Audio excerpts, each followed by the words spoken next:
Fala pessoal do YouTube, tudo bem com vocês? Bem-vindos a mais um vídeo do canal. Pessoal, eu vou ensinar vocês a como desativar a função desligar a tela quando o seu PS5 estiver em modo inativo. Eu vou ensinar para vocês a como não deixar ele desligar a tela de acordo com o tempo que está configurado. Então pessoal, primeiramente vamos ter que entrar aqui em configurações, na engrenagem.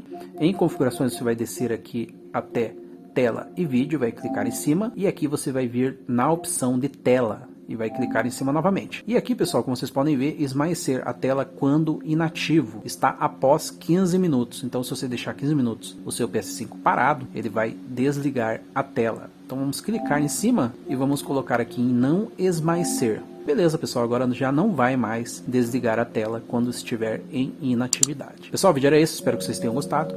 Não se esqueçam de se inscrever no canal, ativar o sininho e deixar o seu like. Valeu, até o próximo vídeo.